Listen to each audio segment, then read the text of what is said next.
remember years ago, I went to a much smaller church. Actually, it was the one my dad founded.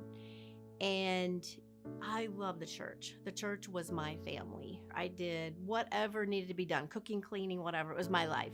And as life happens sometimes, I lived through a few years of infidelity with my husband. I got a divorce. I had to make that decision. And when I did, the church did not agree. And it became a nightmare for me because I was losing my family, my husband, and I lost my church family. In the process of walking out of that pain and hurt from my marriage, losing my church, all those things, I ended up on antidepressants. And it was pretty hard to live and function. As I found out later, they were watching me to see that I didn't take my life. But somehow God put inside of me that the thought that I wanted to help someone else that would go through this kind of situation. I wanted to reach out to them. So the only thread I had many times of holding on to life was someday I will be able to help someone else. So through a lot of dating, which wasn't so fun, I prayed, God, I happened to be dating this one guy that I thought was a great guy, and he was a great guy. And I checked his Bible, and he had things marked in different colors, so I knew he wasn't pretending. And I'm like, God, can I marry this guy? And I can take you to the very spot in Indianapolis that I was sitting in the driveway looking up at the stars that night and said, can I marry this guy? And God said, I have better for you. My mind could not wrap around that at that point. I was like, I just was in a lot of pain and I wanted to be married again. So I was like, oh, I've always wanted the best. And then God said, but it'll be 7 years.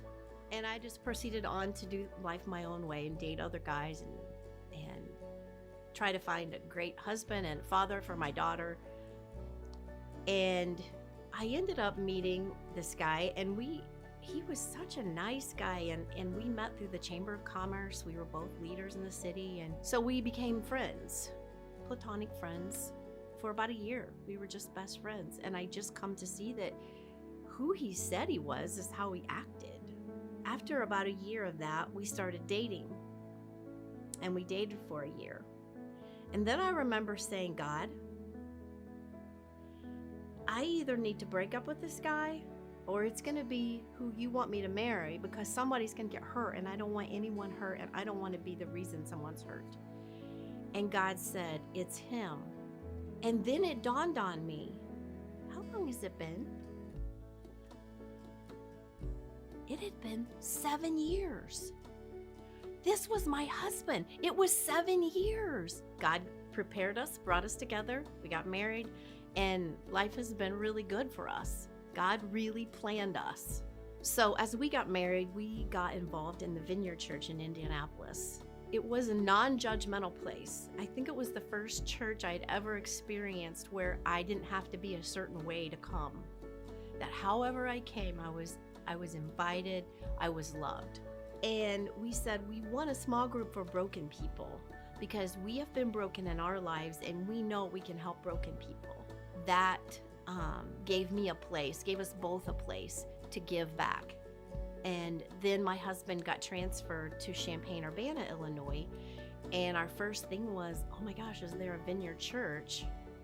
And is there a Christian radio station? That was my 2 questions. And I come to find out there was a Christian radio station, WBGL, and there was a Vineyard Church. So we came, got to know people through small group. Our kids got involved. It's been an amazing blessing to our family. It's changed all of us for the better. And what we thought my husband got transferred for his job, and in fact, we got transferred for this church. As I come to see through all of these things that have happened to me in my life, God takes our pain and he takes the giftings that he naturally put inside of us and he weaves that together and leads us into our destiny. So we are all called to lead. We are all called to some purpose. What is your destiny? What is your purpose? I would encourage you to step up and try it. Lead. Do what's needed at the moment. Is there something needed at the moment? Ask if you can help. You don't have to look for the perfect thing to do. Just do what's available, what needs to be done. Tell God you're available. He will lead you. Today, what that looks like is Women of Purpose, Vineyard Women's Ministry. I invite people to the table. You're invited, you're wanted, you're encouraged to come wherever you are. It doesn't matter what you've done. You don't answer to me, you answer to God. But you're invited, and we desire to have you at the table and be a part. We want you there. I believe that God has destined me to lead and to invite other women in. You will see me in the comments when we're going to have an event. I will be out there inviting you in because I believe I am called to invite you in, and you can come to the table and you can join in, and then the cycle continues because then you're called to lead and you go back out and you invite another woman in, and then we do it again and again and again, and Jesus is made famous.